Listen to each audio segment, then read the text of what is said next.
गौ माता की जय। गौ माता की जय। गौ माता की जय। शिव शक्ति गुरु गोधाम आनंद आश्रम देकावाड़ा में कालिदास जी महाराज आज रोज हमारा जामनगर कालावाड़ से हमारा सीमाबेन पटेल हिंद धर्म रक्षक एना मुख्य संचालक અને બેન અને સર્વ ટીમ આજે અહીંયા આવ્યા અને આવી અને આનંદ આશ્રમ દેકાવાડાની અંદર ગૌશાળા ઇત્યાદિની મુલાકાત પણ લીધી, થોડો સત્સંગ થયો અને સૌથી મોટામાં મોટો વિષય હિન્દુ સનાતન ધર્મની રક્ષા કેમ થાય અને એમાંય આજના દિવસની અંદર આપણી હિન્દુ બેન માતાઓને બનાવટ કરી ફસાવી લવ જેહાદની અંદર સનાતન ધર્મના દુશ્મનો જે રીતે લઈ જઈ રહ્યા છે અને એનો જે દુરુપયોગ થઈ રહ્યો છે, હિન્દુઓની બેન દીકરીઓની સાથે જે વ્યવહારો થઈ રહ્યા છે, હિન્દુ સનાતન ધર્મીઓ સાથે જે વિધર્મીઓના વ્યવહારો થઈ રહ્યા છે, એના માટે તમામ ભક્તો મળી અને ખૂબ અમે ચર્ચા કરી છે. સરકારને નિવેદન કરીએ છીએ, આપણી હિન્દુ સનાતન ધર્મધારી સરકાર છે જેના માટે અમને માન અને ગૌરવ છે.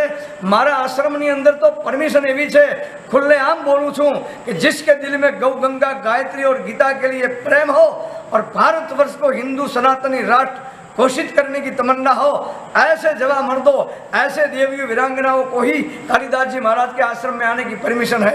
ये मेरी आवाज़ और मेरा एक प्रवचन सुनकर हमारी सीमाबेन पूरी टीम को लेकर यहाँ आए. અહીં આવ્યા પછી ખૂબ ચર્ચા થઈ. હું ફરી એકવાર બધા જ હિન્દુ સનાતન ધર્મધારી સંગઠનોને પણ વિનંતી કરું છું કે આપણે બધા એક થઈ સરકારને વિનંતી કરીએ કે લવ જેહાદી પકડાય એટલે લવ જેહાદીને સીધી ફાંસીની સજાનો કાયદો લાવી દો. ફૂલમાં કોઈ હિન્દુની બેન દીકરી સામે આંખ ઉઠાઈને જોઈ ન શકે એવા કાનૂન બનાવી દો. हिंदू धर्म की रक्षा करना हम हिंदूधारी सरकार के पास ये अपेक्षा रख सकते हैं और इटालियन बेकरी वाले हमें नहीं चाहिए. हम खुलेआम बोलते हैं गौ माता की जय, भारत माता की जय. मारो मूળ મુદ્દો તો છે ગૌ માતા રાષ્ટ્ર માતા જાહેર થાય અને ભારત વર્ષ હિન્દુ સનાતની રાષ્ટ્ર જાહેર થાય, પણ એના પહેલા એ માટે ભારતની દેવીઓને હિન્દુ સનાતન ધર્મધારી આપણી દેવીઓ વિરાંગનાઓને બચાવવાની જરૂર છે અને એને બચાવવા માટે મજબૂત અને કડક કાયદાની જરૂર છે. અને એવો કાયદો લાવી દો કે કોઈ પણ હિન્દુ બેન દીકરી કોઈ પણ વિધર્મી સાથે લગ્ન કરી શકશે નહીં, એની અંદર એની ઈચ્છા ચાલશે નહીં. ઈચ્છા કોઈ પણ હિન્દુઓની કઈ હોવી જોઈએ, વેદ સનાતન ધર્મની રક્ષા થાય એ ઈચ્છા હોવી જોઈએ. આપણી દેવીઓ વિરાંગનાઓ તૈયાર થાય, ભારતની દેવીઓ હિન્દુ સનાતન ધર્મની દેવીઓ વિરાંગનાઓને કાલિદાસજી મહારાજ નિવેદન વંદન કરીને કહે છે કે આપણા મા બાપના માથા ઊંચા રહે એવો તમારો પણ વ્યવહાર રાખજો અને રાખજો અને હિન્દુ સનાતન ધર્મના દુશ્મનોને ઠેકાણે પાડજો અને પાડજો.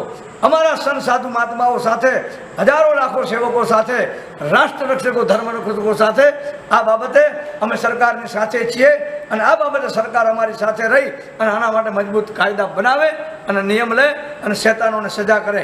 ઓમ નમઃ શિવાય, ઓમ નમઃ શિવાય, ઓમ નમઃ શિવાય.